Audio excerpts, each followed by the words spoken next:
ನಮಸ್ತೆ, ಎಲ್ಲರೂ ಚೆನ್ನಾಗಿದ್ದೀರಿ ಅಲ್ವಾ? ನಾನು ಚೆನ್ನಾಗಿದ್ದೀನಿ. ನಾನು ನಿಮ್ಮೆಲ್ಲರ ಶೀಲಾ. ಇದು 2 ದಿನದ ವ್ಲಾಗು. ಇದು ಸೋಮವಾರ ಸಾಯಂಕಾಲ ಮಧ್ಯಾಹ್ನಂಗೆ ನಾನು ಪಾತ್ರೆ ಊಟ ಆದ ತಕ್ಷಣ ತೊಳೆದಿಟ್ಬಿಟ್ಟಿದ್ದೆ. ಹಾಗೆ ಈ ಬಾಕ್ಸ್ ಎಲ್ಲ ಇಡೋ ಕ್ಯಾಬಿನ್ ಅಂದರೆ ಈ ಸೆಲ್ಫ್ ಹೊರಗಡೆ ಗ್ಲಾಸ್ ಹಾಕ್ಸಿದ್ದೀವಿ. ಆ ಗ್ಲಾಸು ಧೂಳಾಗಿತ್ತು. ಅದನ್ನು ಕೂಡ ನೀಟಾಗಿ ಒರೆಸಿ ಗ್ಯಾಸ್ ಸ್ಟವ್ ಎಲ್ಲ ಒರೆಸ್ಕೊಂಡು ಮಧ್ಯಾಹ್ನ ಒಂದು ಸ್ವಲ್ಪ ರೆಸ್ಟ್ ಮಾಡೋಣ ಅಂತ ಮಲಗಿದ್ದೆ. ಅಷ್ಟೊತ್ತಿಗೆ ಮಳೆ ಬರೋ ಸೂಚನೆ, ಅಂದರೆ ಮಳೆ ಮೋಡ ಆಗಿ ಮನೆ ಈಟು ಕತ್ತಲು, ಹೊರಗಡೆ ಎಲ್ಲ ಕತ್ತಲು ಅನ್ನಿಸ್ತಿತ್ತು. ಬಟ್ಟೆಗಳು ಬೇರೆ ಒಗೆದು ಹಾಕಿದ್ದೆ. ಹಾಗಾಗಿ ಅವ್ನು ತಂದು ಬಿಡೋಣ ಬಟ್ಟೆಗಳ್ನ, ಮತ್ತೆ ಹಸಿಯಾಗಿಬಿಡ್ತವೆ ಅಂತ ಹೇಳಿ ಬಟ್ಟೆ ತರೋಣ ಅಂತ ಹೋದೆ. ಗಾಳಿಗೆ ಅಲ್ಲೊಂದು ಇಲ್ಲೊಂದು ದಿಕ್ಕಾಪಾಲು ಬಟ್ಟೆ ಕ್ಲಿಪ್ ಹಾಕಿದ್ರೂ ಕೂಡ ಅಷ್ಟೊಂದು ಗಾಳಿ ಇದೆ. ತುಂಬಾ ಗಾಳಿ ಬೀಸುತ್ತೆ. ಮಳೆ ಮೋಡ ಆಗಿದ್ದೆಲ್ಲ ಆ ಗಾಳಿ ಬೀಸಿದ ತಕ್ಷಣ ಹೋಗೇ ಬಿಡ್ತದದು, ಒಂಚೂರು ನಿಲ್ಲಲ್ಲ. ಆ ರೀತಿಯಾಗಿದೆ. ಮಳೆನೂ ಬರ್ತಾ ಇಲ್ಲ, ಈ ಗಾಳಿ ಬರೋದು ಕೂಡ ನಿಲ್ತಾ ಇಲ್ಲ. ಹೀಗೆ ಬಟ್ಟೆನೆಲ್ಲ ಕೆಳಗಡೆ ತೊಗೊಂಡು ಬಂದೆ. ತಂದ ತಕ್ಷಣವೇ ಮಡಚಿ ಇಟ್ಬಿಟ್ರೆ ಆಗಿನ ಕೆಲಸ ಹಾಗೆ ಮುಗಿಸ್ಬಿಟ್ರೆ ಈಸಿ ಆಗುತ್ತೆ ಅಂತ ಹೇಳಿ ನಾನು ಬಟ್ಟೆನ ಮಡಚಿ ಇಟ್ಟೆ. ನನ್ನ ಮಗ ಬಂದಿದ್ದ ಡ್ಯೂಟಿಯಿಂದ, ಅವ್ನು ಜಿಂದಾಲಲ್ಲಿ ವರ್ಕ್ ಮಾಡ್ತಾನೆ. ಅವನು ಸ್ವಲ್ಪ ಬಟ್ಟೆ ಇದ್ದವು, ತೊಳೆದು ಹಾಕಿದ್ದೆ. ದಪ್ಪ ಟೀ ಶರ್ಟು, ಜೀನ್ಸ್ ಪ್ಯಾಂಟ್ ಆಗಿರೋದ್ರಿಂದ ಈ ಬಿಸಿಲು ಬೇರೆ ಬೀಳ್ತಾ ಇಲ್ಲ. ಹಾಗಾಗಿ ಅವು ಸರಿಯಾಗಿ ಒಣಗಿರಲಿಲ್ಲ. ಸ್ವಲ್ಪ ಕ್ಯಾನ್ವಾಸ್ ಹತ್ರ ಮತ್ತು ಪ್ಯಾಂಟ್ ಜೋಬ್ ಹತ್ರ ಹಸಿ ಹಾಗೆ ಇದ್ದವು. ನನ್ನ ಪೇಟಿಕೋಟು, ನೈಟಿಗಳು ಕೂಡ ಸ್ವಲ್ಪ ಹಸಿ ಇದ್ದವು.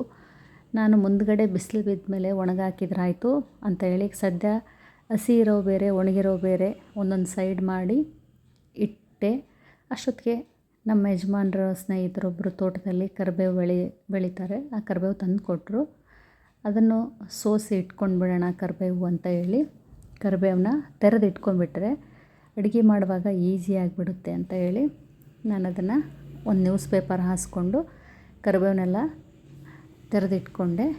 ಹೀಗೆ ಯಾವಾಗಲಾದ್ರೂ ಅಂದರೆ ಕರಿಬೇವು ಆಗಲಿ ಸೊಪ್ಪಾಗಲಿ ನಾವು ಇಮಿಡಿಯೇಟ್ ತಂದ ತಕ್ಷಣವೇ ನಾವು ಕ್ಲೀನ್ ಮಾಡಿ ಸೋಸ್ಕೊಂಡು ಬಾಕ್ಸ್ನಲ್ಲಿ ಹಾಕಿ ಫ್ರಿಜ್ನಲ್ಲಿ ಇಟ್ಕೊಂಡ್ಬಿಟ್ರೆ ನಮಗೆ ಬೆಳಗ್ಗೆ ಅಡುಗೆ ಮಾಡುವಾಗ ಗಡಿಬಿಡಿ ಆಗೋದಿಲ್ಲ. ಇಂಥ ಸಣ್ಣ ಪುಟ್ಟ ಕೆಲಸಗಳ್ನ ಸ್ವಲ್ಪ ಟೈಮ್ ತೊಗೊಂಡು ಮಾಡಿಬಿಟ್ರೆ ನಾವು ಅಡುಗೆ ಮಾಡುವಾಗ ಗಡಿಬಿಡಿ ಅನಿಸೋದಿಲ್ಲ. ಕರಿಬೇವು ಮಾತ್ರ ಸೋಸಿ ಒಂದೇ ಬಿಸಿಲಿಗಿಟ್ಟು ಆಮೇಲೆ ನಾನು ಬಾಕ್ಸಿಗೆ ಹಾಕಿ ಇಟ್ಕೊಳ್ತೀನಿ. ಯಾಕಂದರೆ ಕರಿಬೇವು ಫ್ರಿಜ್ಜಲ್ಲಿ ಒಂದು 8 ದಿನದ ಮೇಲೆ ಇತ್ತು ಅಂದರೆ ಸ್ವಲ್ಪ ಕಪ್ಪಾಗಿಬಿಡುತ್ತೆ. ಬಿಸಿಲಿಗಿಟ್ಟು ಕವರಿಗೆ ಹಾಕಿ ಇಟ್ಕೊಂಡ್ರೆ ಆ ರೀತಿ ಆಗಲ್ಲ. ಹಾಗಾಗಿ ನಾನು ಯಾವಾಗಲೂ ಕರಿಬೇವನ್ನ ಪೂರ್ತಿ ಕಡ್ಡಿ ಎಲ್ಲ ಬಿಡಿಸಿ ಒಂದು ದಿನ ಬಿಸಿಲಿಗಿಟ್ಟು ಆಮೇಲೆ ಫ್ರಿಜ್ಜಲ್ಲಿ ಇಟ್ಟಿರ್ತೀನಿ.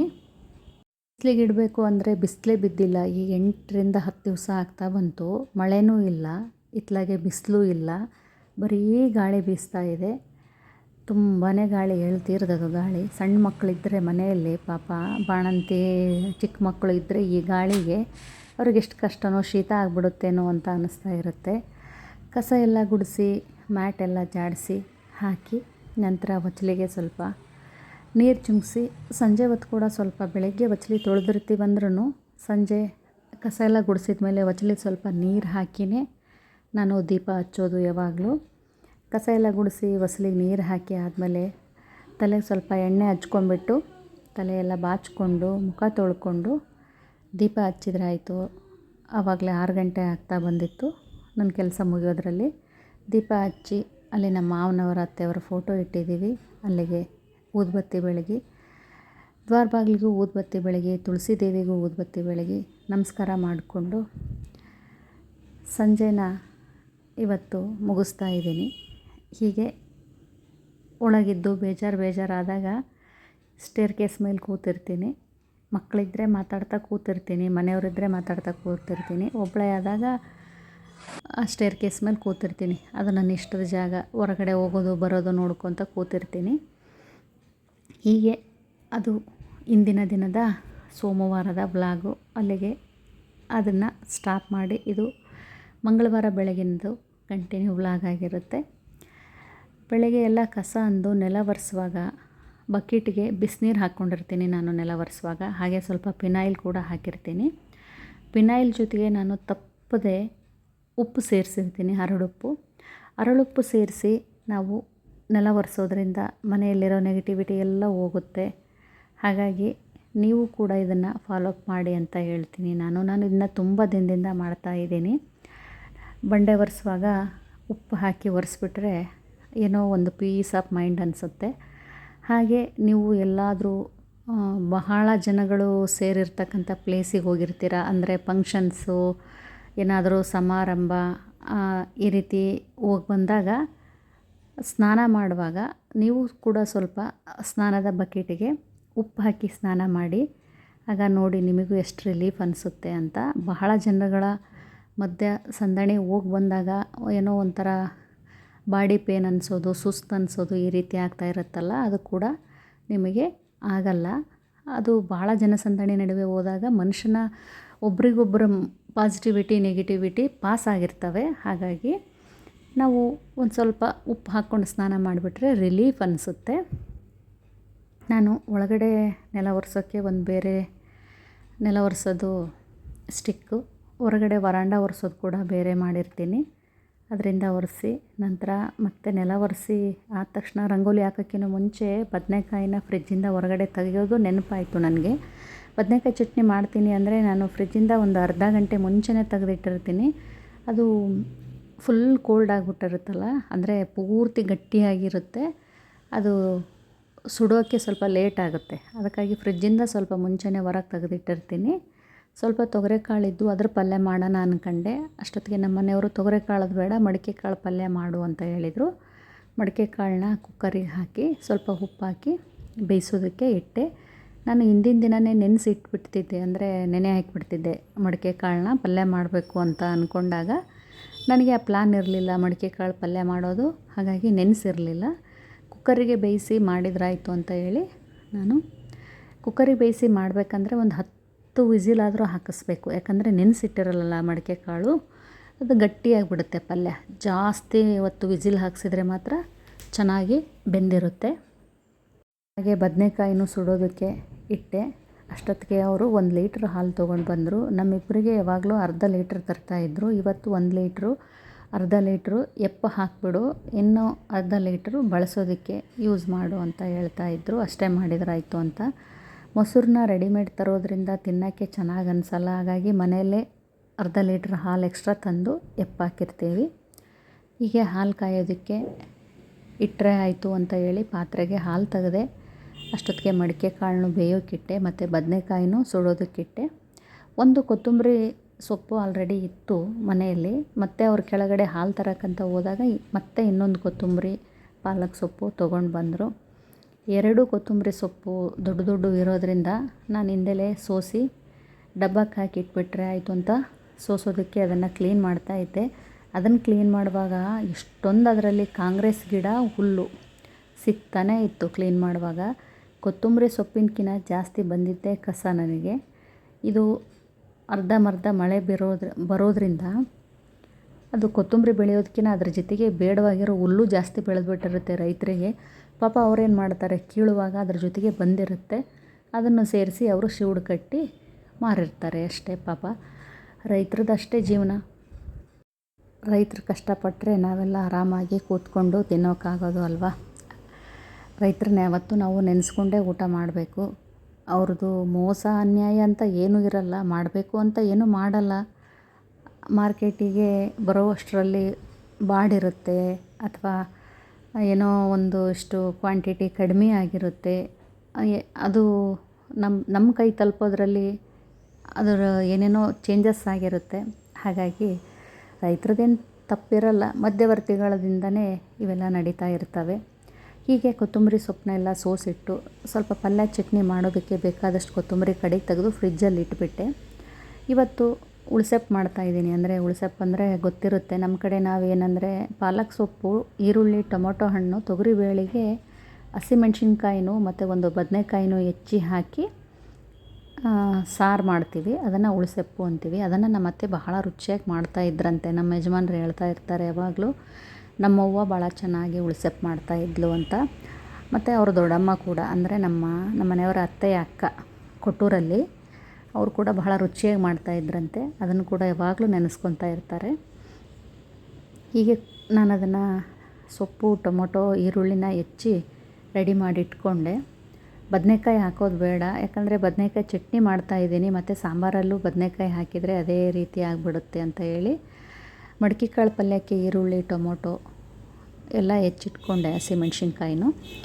ಮತ್ತು ನಾನು ಸ್ವಲ್ಪ ಅಕ್ಕಕ್ರಿ ಸೊಪ್ಪಿತ್ತು, ಅದಕ್ಕೆ ಕೂಡ ಸಣ್ಣದಾಗಿ ಕಟ್ ಮಾಡಿ ಇಟ್ಕೊಂಡಿರೋ ಈರುಳ್ಳಿ ಹೆಚ್ಚುತ್ತಾ ಇದ್ದೆ. ಅವರು ತೆಂಗಿನಕಾಯಿ ಹೊಡ್ಕೊಂಬಂದು ಕೊಟ್ಟರು ನನಗೆ.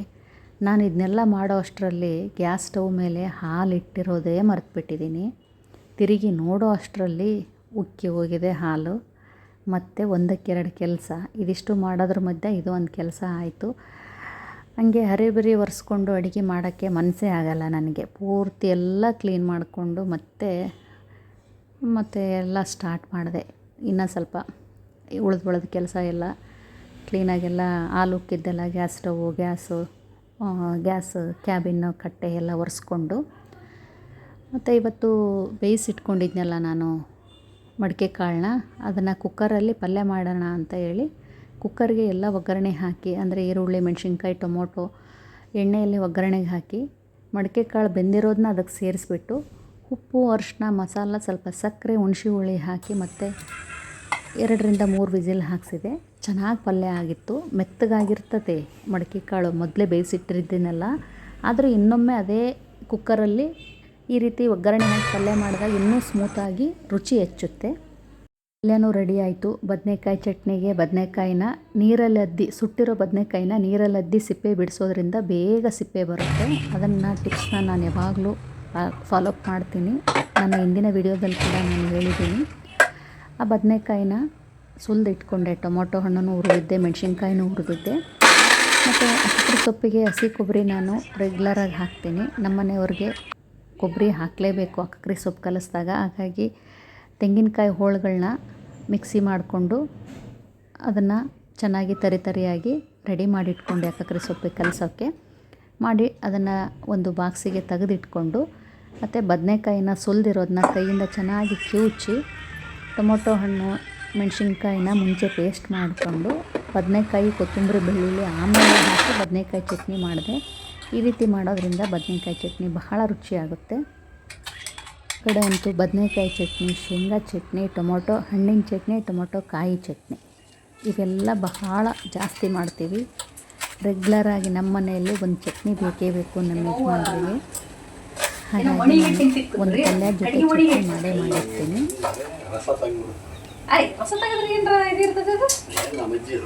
ಮಾಡಂತ ತಡಿ ಅಂತ ಹಂಗೆ ಮಾಡಿದ್ಲ, ಅದನ್ನ ಯಾರು ಉಂಡಿದ್ರು. ಅದು ನೀನು ಉಣ್ಣಾಕ ಇಟ್ಕೊಂತಿದ್ದಲ್ಲಪ್ಪ ಮಣಿ, ಆ ಮಣಿ ತಿಕ್ತದ್ಲು, ಅದು ದುಂಡಗಾಗ್ಬಿಡ್ತಿತ್ತು.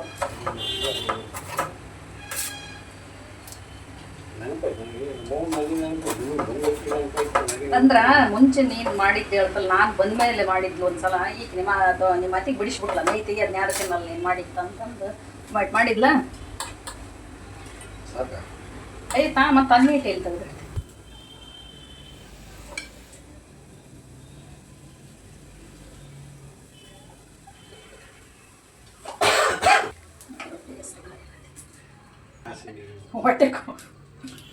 ಹೊಟ್ಟೆಗೆ ಹೋದ್ರಿಂದ ನೀನು ನೋಡಿ ಆಲೂಗಡ್ಡೆ ಪಲ್ಯ ಇವತ್ತು ಇಡ್ಬೋದಿತ್ತು, ತಿನ್ನಲ್ಲ ಅವ್ನು. ಆಲೂಗಡ್ಡೆ ಅಂದ್ರೆ ಉಕ್ಕರ್ಸ್ಕೊಂತ ನಾನು ಅಲ್ಲೇ. ನನಗೆ ಆಲೂಗಡ್ಡೆ ಬಿಟ್ಟು ಏನಾರ ಕೊಡುತ್ತೆ ಅಂತ ಅಲ್ಲಿ ಆಲೂಗಡ್ಡೆ ತಿಂತೀನಿ.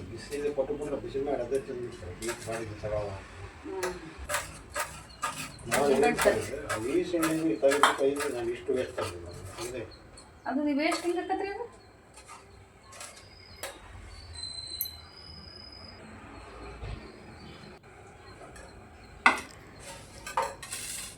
ಹೀಗೆ ಅಕರ್ಕಿ ಸೊಪ್ಪು ಕಲಿಸುವಾಗ ನಮ್ಮ ಯಜಮಾನರು ಬಂದರು. ಅವರಿಗಂತೂ ಈ ಅಕರ್ಕಿ ಸೊಪ್ಪು ಬಹಳ ಇಷ್ಟ.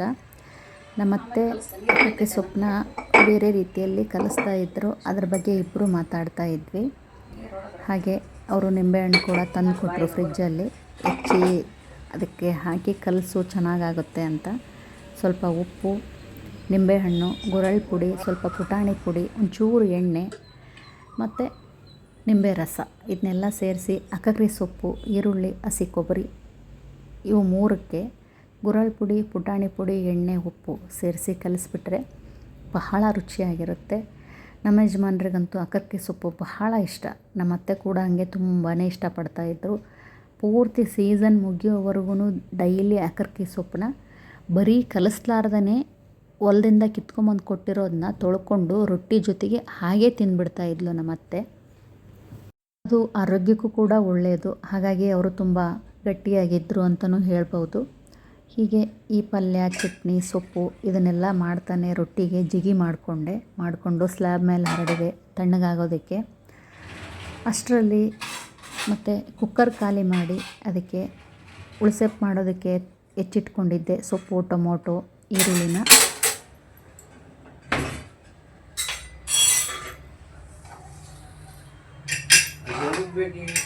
ಕುಕ್ಕರ್ ನಾನು ರೊಟ್ಟಿ ಸುಡೋದ್ರಾಗ ಸಾರಿನ ಬೇಕು. ಇದನ್ನು ಫ್ರೈ ಮಾಡಿ ಇಟ್ಕೊಂಡು ಇನ್ನೊಂದಿಷ್ಟು ಕಾಳು ಹಾಕ್ತೀನಿ ನಾನು.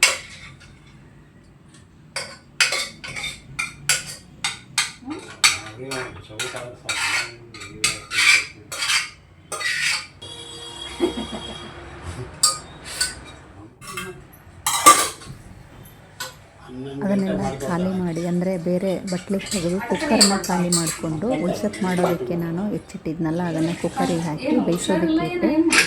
ರೊಟ್ಟಿ ಮಾಡಿರೋ ಜಿಗಿ ತಣ್ಣಗಾಗೋದ್ರಲ್ಲಿ ಕುಕ್ಕರ್ ಒಂದು ವಿಸಿಲ್ ಹಾಕಿದರೆ ನೆಕ್ಸ್ಟು ಉಳ್ಸಪ್ ಮಾಡೋಕ್ಕೆ ಈಸಿ ಆಗುತ್ತೆ ಅಂತ ಹೇಳಿ ಎಲ್ಲ ಕೆಲಸನೂ ಅಟ್ ಎ ಟೈಮ್ ಮಾಡಿಕೊಂಡ್ರೆ ಸಮಯ ನಮಗೂ ಉಳಿಯುತ್ತೆ ಅಂತ ಹೇಳಿ ಈ ರೀತಿ ಮಾಡ್ತಾಯಿದ್ದೆ.